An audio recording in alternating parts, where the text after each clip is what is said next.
Welcome to my YouTube automotive channel. In today's video I will show you how to replace these center vents on a 2007 Chevy Impala. This video applies to Chevy Impalas made from 2006 all the way up to 2016. Now this is a very common issue on these Impalas, and those two center ones usually go bad because they are used the most, I guess.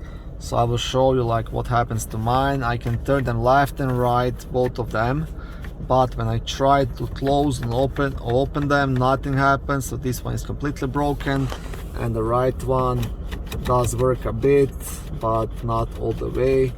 And I will show you here how this is supposed to work. So when I turn this, I'm supposed to be able to completely close it and open it like this. So if you're having this issue, you'll have to replace it. I've dealt with this issue a couple of times in the past, and what I've learned that those two are actually not replaceable because they are welded onto this trim bazel piece.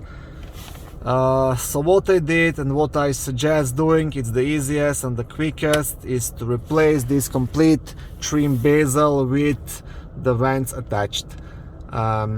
You can get these trim bazels from any car salvage. Like every second car on a car junkyard is like a Chevy Impala. Just find a working one and you'll be able to replace this in 15 minutes, and I will now show you how to do it.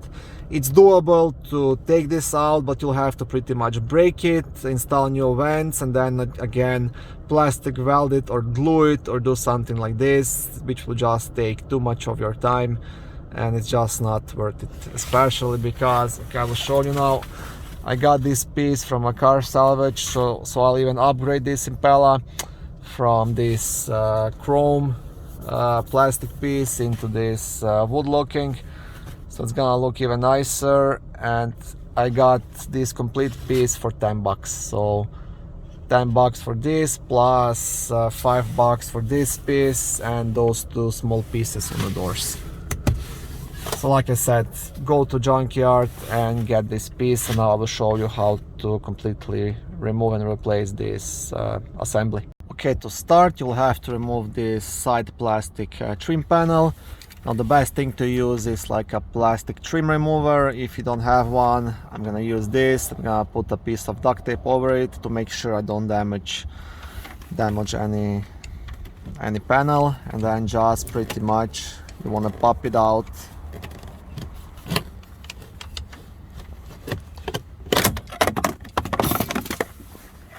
Just like this, and you'll see on the back side there's a couple of these metal clips, so you pretty much just have to pull it out. Now you will gain access to this Phillips screw right here, so proceed to remove it.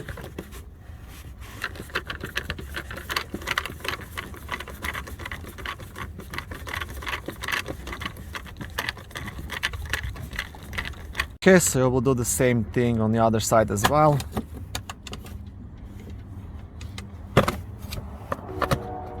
And there is a screw here, same position as the driver's side, so I'll remove that one as well. Okay, once this is out, you want to gently pop out this trim panel.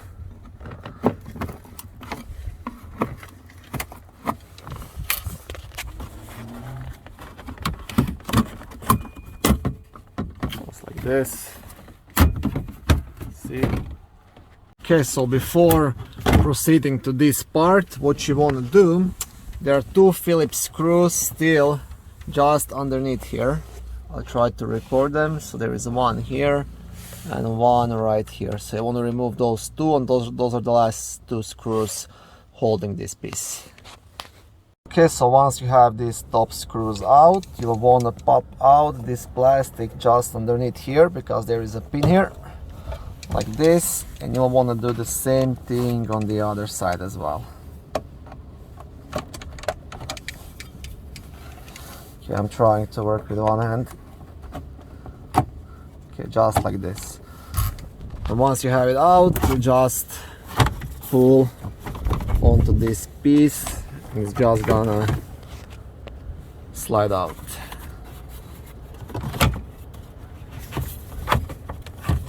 Now you'll have to wiggle it a bit to get it out, what you want to do. Also lower the steering wheel all the way down, so you have as much space as possible to work. Okay, once you wiggle it out, there's just one more connection right here.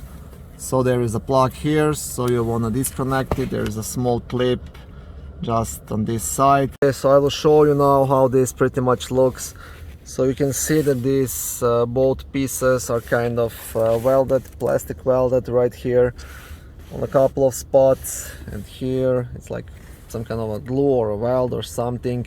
So I don't know, I was able to replace it once, but it was a mess. It was lots of work, and it's easier just to get this whole piece, you know, so that way you don't have any headaches. Just plug and play pretty much. And you can just easily again place the new piece in. It should just click in. Nice plug and play, and that's it. And this is how you replace it pretty much. As you can see, all these buttons will work, and now you have a nice and working center vents. I will also quickly show you so to replace this piece, if you will be replacing it, if you can find the same color on the salvage like I couldn't. So pretty much it just pops out, right? There's no screws, there's no anything, only one thing to disconnect, and this is this ABS sensor right here. Now there is a thing to it. Before removing these wires, make sure to disconnect the battery, because if you don't, what might happen, you might trigger the ABS light on when you start, the airbag light on when you start your Impala again, and then if you don't have more expensive scanner, you will have to take it to a Chevy dealership for them to reset it. Okay, and that's it. Thank you for watching this video. I hope it was helpful. If it was, please like it and consider subscribing to my YouTube automotive channel. On my channel you can find lots of how-to videos, do-it-yourself videos, car reviews, product reviews, and other similar automotive topics.